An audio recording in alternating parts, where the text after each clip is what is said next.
Once again, welcome back to our chapter Imperial Capital Vijayanagara and Imperial Capital Vijayanagara. Today we are going to discuss about the features of the capital.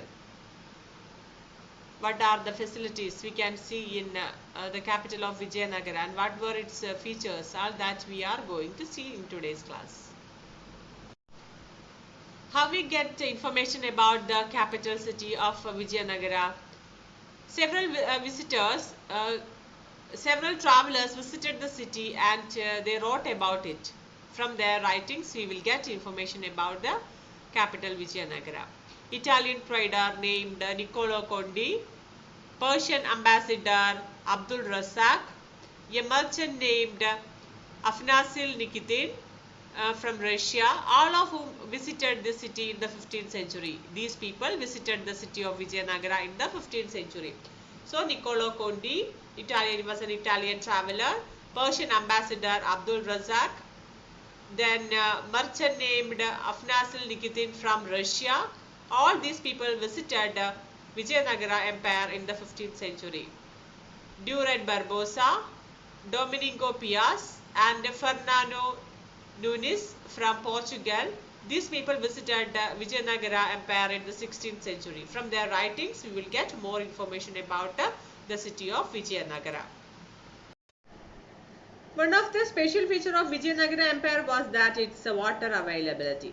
Vijayanagara was located in the natural basin formed by river Tungabhadra, which flows in the northeasterly direction. From north to east, it was flowing. And so Vijayanagara was located in the natural basin formed by the river Tungabhadra, which flows in the northeasterly direction. From north to east, it was flowing. Large granite hills formed a girdle, that is like a waste belt around the city. Large granite hills across the city, we can see large granite hills, and it formed a girdle, that is like a waste belt around the city. Then a number of streams flowed from these rocky outcrops to the river. From this rocky area to the river, so many streams also flowed. Embankments were built along these streams to create reservoirs of different sizes. They checked the water from this stream for and they created reservoirs and they can use this water for other purposes. So embankments were built along these streams to create reservoirs of different sizes. Since Vijayanagara was one of the most arid zone of the peninsula, elaborate arrangements were made to store rainwater to be used in the city. It was located in an arid zone, that is the water availability was less. In that area it was located. So elaborate, a large amount of arrangement they were made to store rainwater and to be used in the city. Kamalapuram tank is the most important tank built in the early years of the 15th century. Kamalapuram tank, it was one of the well-known tank built in the 15th century. Water from this tank was used not only to irrigate the fields but also to channel water into the royal center. For the irrigation purposes this water was used, and also this water was channelized to the royal center. The royal centers also they will get if they face water facility, they can use this water. So arrangement were made to flow towards the royal center also. So two purposes, for royal center and also for irrigation, the water in the Kamalapuram tank was used. See how beautifully this tank was constructed. Another image of a Kamalapuram tank.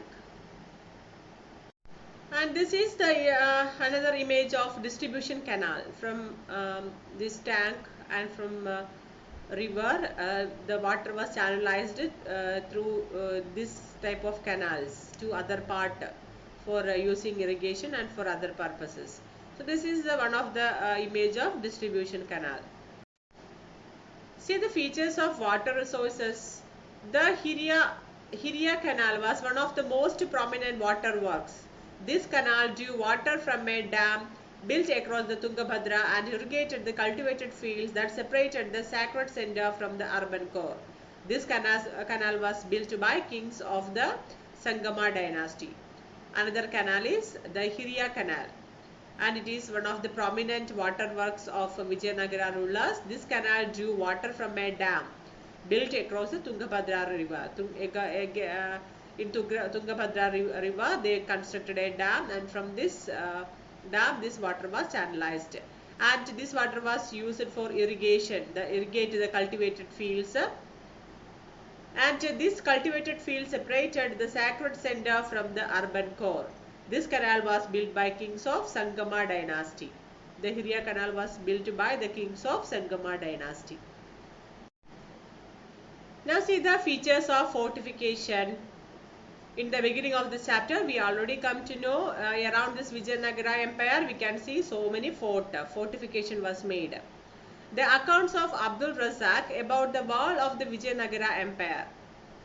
From that, we will get mainly information about the fortification. Abdul Razak was an ambassador sent by the ruler of Persia to Calicut in the 15th century. Was an ambassador sent by the ruler of Persia to the Calicut in the 15th century. He was greatly impressed by the fortifications and mentioned 7 lines of the fort. 7 lines. The forts were appeared. He says that the fort were encircled not only the city but also its agricultural hinterlands and forest, by covering not only the important centers, the city, but the agricultural hinterland and forest also it covered. And in a circle form, the forts were existed in Vijayanagara Empire. So about this fortification, we mainly get information about Abdul Razak, and he was sent by the ruler of Persia, and he came in Vijayanagara Empire in the 15th century. The outermost wall linked the hills surrounding the city. The masonry construction was slightly tapered. The outermost wall linked the hills. This fort's outer wall linked with the hills surrounding the city. So the fort and the hill we can see together. The masonry construction was slightly tapered. No mortar or cementing agent was employed anywhere in the construction. No mortar, cement, that type of things were not used in the construction. The stone blocks were wedge shaped. Wedge shaped, we already come to know in the last year, wedge shaped. The stone blocks were wedge shaped, which held them in place. So it is tightly packing, not using cement. That type of construction was used. The inner portion of the walls was of earth packed with rubble, loose fragments of rock and brick. By using this, the inner portion of the walls were constructed. By the damaged rock and brick, using that, the inner portion, inside the earth, that portion was constructed. Square or rectangular bastions, that is projecting part of fortification, projected outer walls. The inner portion of the wall was of earth packed with rubble. Then the square or rectangular bastions, that projecting part of the fortification, that is called bastions. Projected outerwards. We can see its portion in outerwards. It was projected outerwards. Most important feature of Vijayanagara fortification was its incorporation of agricultural tracts. That the fortification included the agricultural land also. In other kingdoms or other empires, we can see they mainly protected the royal center or city, etc. But the important feature of Vijayanagara fortification was that it included the agricultural tracts also, because the rulers were well prepared to face the sieges and its consequences. That means, what is the meaning of sieges? That if the enemy surrounded the country, so they can't they want to leave inside only, so they can use the agricultural product if that area is also protected by fort. So because the rulers were well prepared to face the sieges and its consequences. Abdul Razak noted that between the first, second and third walls there are cultivated fields, gardens and houses. The fort was surrounded. So Abdul Razak noted that between the first, second and third walls there are cultivated fields, garden and houses. They protected all important things in the Vijayanagara Empire, not only city or royal center, but these houses of the people and the gardens and fields, all they protected by this fortification. The second line of fortification went around the inner core of the urban complex. First line, second line and third line, like that you can see. The second line of fortification went around the inner core of the urban complex. In the second line we can see important urban centers. The third line is surrounded by the royal center. The third it is surrounded by the royal center, within which each set of major buildings was surrounded by its own high walls. To surrender each building there was a high walls also. Inside this also walls were there to protect certain buildings. The fort was entered through well-guarded gates leading to the major roads. To enter into the fort, we can see well-guarded gates. And after this gate, if we are going outside, it will lead to major roads. Connected to the gate of this fort, connected to the major roads. Gateways were with defined architectural features. The gate is an example of the architectural feature of Vijayanagara Empire. The arc on the gateway leading into the fortified settlement as well as the dome over the gate is regarded as typical feature of the architecture introduced by the Turkish sultans. In the gateway is made in an arc form.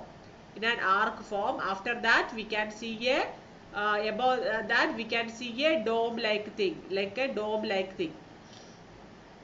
It is somewhat like this arch form gate, and above the gate we can see dome, like this dome, like a Muslim church you can see a dome like thing. So gateways were with the defined architectural features. The arc on the gateways leading into the fortified settlements. Through this we will enter into the fortified settlement, as well as the dome over the gate. Dome. This is the dome over the gate. Is regarded as typical feature of the architecture introduced by the Turkish Sultan. This dome feature is they got from the Turkish Sultan, because Turkish Sultan were Islams. So in the Islamic church we can see this type of domes, like this domes we can see in Islamic buildings, church, etc.